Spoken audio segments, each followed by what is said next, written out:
शिक्षा सूत्र YouTube channel welcome. आज आम इतिहास एक गुरुत्वपूर्ण अध्याय मौर्य साम्राज्यर उत्थान एवं मौर्य चंद्रगुप्त मौर्य विषय जाना। तो यही टॉपिकटी ओडिशार समस्त एग्जाम गुरुत्वपूर्ण, तेणु भिडियोटी को शेष पर्यंत निश्चय देखंतु। तो आपण मैंने जानते कि भारतर प्रथम विशाल साम्राज्य किए स्थापन करथिले। तो आसंतु आमे जानिबा कि आमर चंद्रगुप्त मौर्य चाणक्यଙ୍କ सहायतार नंदवंशर शासनर अंत घटाई एवं किपरि एक विस्तृत भावे निजर साम्राज्य गढ़ी तोली जानिबा। तो डेरी न करिके फर्स्ट आम स्टार्ट करिया कि मौर्य साम्राज्यर उत्थान। तो मौर्य साम्राज्यर उत्थान प्रथमे किपरि होइतिला जानिबा। तो प्राचीन काल रे उत्तर भारत रे मगध नामक साम्राज्य 200 वर्ष काल तिष्ठि रहिथिला। तो प्राचीन काल रे उत्तर भारत रे मगध नामक साम्राज्य केते वर्ष 2 वर्ष कण काल धरि तिष्ठि रहिथिला। एही साम्राज्य मौर्य वंशर शासनाधीन थिला। मौर्य वंशर शासन पूर्व सेठारे नंदवंश शासन करुथिले। जो मौर्य वंशर शासन पूर्व को वंश शासन करुथिले? नंदवंश। तो नंदवंशर शासक माने निष्ठुर और अत्याचारी थिले। सेमानंको कुशासन जोगु सेमाने लोकप्रियता हराई थिले। तो जेहेतु सेमाने निष्ठुर और अत्याचारी थिले, सेमानंकर कोन लोकप्रियता सेमाने निजे निजे ही हराई बसई थिले। तो चाणक्य नामक जड़े ज्ञानी पंडित मगधरू नंदवंश लोप करने उद्देश्य मौर्य वंश जन्मित चंद्रगुप्त साहाय्य नहीं। तो चंद्रगुप्त वर्तमान पंजाब अंचलर दुर्दश जातीय उपजातिर लोक मानक नहीं गठित शक्तिशाली सैन्यबाहिनी द्वारा नंदराजा को परास्त कर मगध अधिकार कले एवं मौर्य वंशर शासन प्रतिष्ठा कले। तो आमर जो मौर्य वंशर शासन प्रतिष्ठा किए करथिले? मोर नंदराजा को परास्त करी मगध अधिकार कले एवं मौर्य वंशर शासन प्रतिष्ठा करथिले कि से चंद्रगुप्त मौर्य। मौर्य साम्राज्य और शासन संबंधी समस्त तथ्य मेघास्थिनीस द्वारा लिखित इंडिका, चाणक्य अर्थशास्त्र ग्रंथ, अशोक शिलालेखारू मिली। तो यहाँ इंपोर्टेंट रहिबो। तो सब आसे कि मेघास्थिनीस कौन लिखिथिले? मेघास्थिनीस कौन लिखिथिले ना इंडिका लिखिथिले, आउ चाणक्य लिखिथिले अर्थशास्त्र। एवं जो अशोक शिलालेखारू जना पड़े कि जो मौर्य साम्राज्य शासन संबंधी समस्त तथ्य यही कौन लेखारू ही मिली थाए।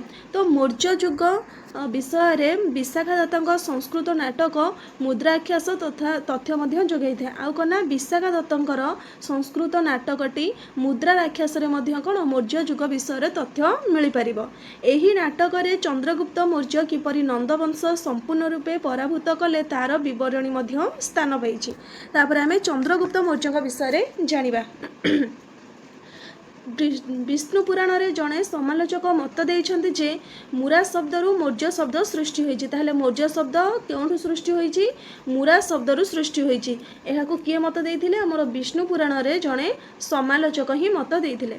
मुरा थिले नंदराजांकर रानी मानक मध्यरु जड़े। मुरा किए? ए जो नंदराजा थिले तांकर रानी मानक मध्यरु जड़े से चंद्रगुप्तଙ୍କ माता थिले। ए जो हमर नंदराजांकर रानी मानक मध्यरु जड़े चंद्रगुप्तଙ୍କର माता थिले।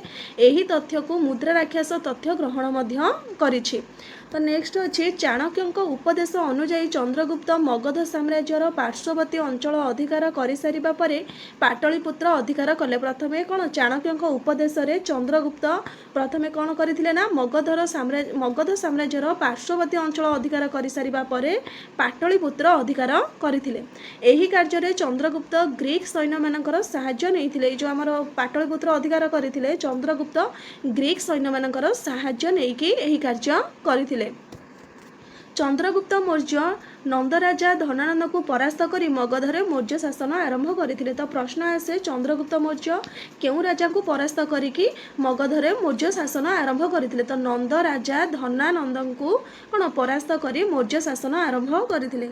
एही समय रे अलेक्जेंडर का सेनापति सेलुकस निकातारम को चंद्रगुप्त परास्त करी ग्रीक अधिकृत अफगानिस्तान, बेलुचिस्तान प्रभृति अंचल को निज साम्राज्यभुक्त कराइथिले। फल से ही अंचल ଗ୍ରୀକ୍ शासनर अवसान घटी चंद्रगुप्त मौर्य साम्राज्य उत्तर पश्चिम पारस्य पर्यंत पूर्व बिहार पश्चिम सौराष्ट्र एवं दक्षिण में कर्णाटक पर्यंत व्यापी जो आम चंद्रगुप्त मौर्य साम्राज्य प्रथम उत्तर पश्चिम पारस्य पर्यंत आ पूर्व हूँ बिहार पश्चिम सौराष्ट्र और दक्षिण में कर्णाटक पर्यंत कौन व्यापी माने चतुर्दिग को चंद्रगुप्त मौर्य साम्राज्य व्यापी जाइथिला। तो तांको साम्राज्यर राजधानी थिला पाटलिपुत्र जो आमर मगधर जेतेबेले चंद्रगुप्त मौर्य शासन करुथिले साम्राज्य गढ़ी तोली तो जो आमर मगधर राजधानी थिला कौन पाटलिपुत्र दीर्घ 25 वर्ष काल राजत्व करी से ख्रीष्टपूर्व 298 मसीह मृत्युवरण करथिले कि से आमर चंद्रगुप्त जो मौर्य 25 काल राजत्व कलापर शेष से मृत्युवरण करिसेंती। तो यह थिला आपण मानक पई मौर्य साम्राज्यर उत्थान एवं चंद्रगुप्त मौर्य विषय।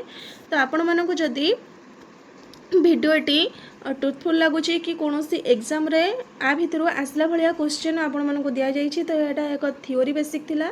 तो आपण मैंने आ भितर जो गुड़िक अंडरलाइन कर शॉर्ट नोट बनईकी प्रैक्टिस करें। तो ओडिशार समस्त एग्जाम पई आपन को हेल्पफुल रहिबो। एबे भी जदि चैनल को सब्सक्राइब करना तो सब्सक्राइब करिकी लाइक शेयर करंतु एवं कमेंट माध्यम रे जणांतु कि भिडियोटी किपरि हेछि। धन्यवाद।